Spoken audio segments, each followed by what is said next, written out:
درود به هموطنان عزیزم و خصوص خانواده های دردمند. من مطلبی دارم که میخوام از رو نوشته بخوانم که خوب واضح باشه.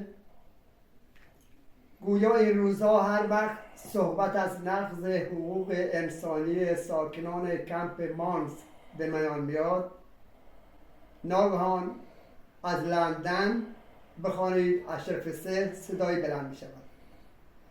صدایی که خود را دکتر علی رحمتی معرفی می کند، اما دیکته شده از جانب مریم رجبی است. بیشتر شبیه دستگاه مهساز است. مه تولید می کند تا واقعیت دیده نشه.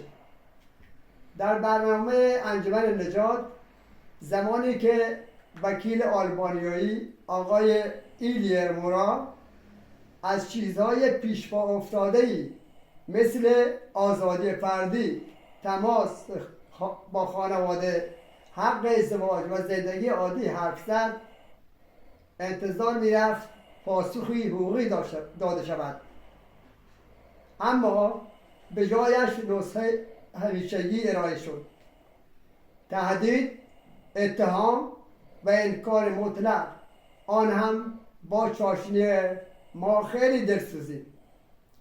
آقای دکتر علی در نقش سخنگوی نانوشته کم چنان با حرارت از بهشت درون حصار دفاع می کند که آدم شک می کند نکند دیوارها هم از سر محبت ساخته شدند.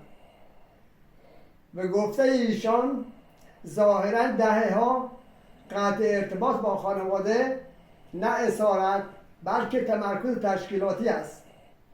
ممنوعیت ازدواج نه نقض حق بلکه تعالی ایدئولوژیک و نبود آزادی انتخاب همه لابد نوع آزادی پیشرفته است که هنوز بشر به درکش نرسیده. این روایت ها البته تازگی ندارد.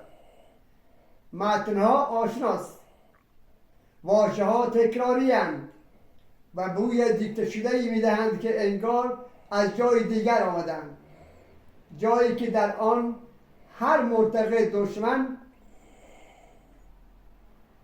و هر وکیل مزدور و هر پرسش ساده توطئه است. طنز تلخ ماجرا اینجاست که برای پوشاندن نقض حقوق اولیه انسانها بیش از هر چیز تهدید به کار می رود.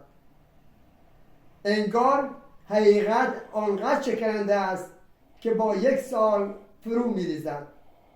ولی در پایان باید بگویم که این تشکیلات اجتماع پایدار نخواهد بود و انشاءالله خانواده ها با آزادی فرزندانشون که اسیر و گرفتار هستند روزی خوشبخت بشن و در آغوش گرمشون قرار بگیرن. خیلی خوشحال شدم که با شما صحبت کردم. خداحافظ شما.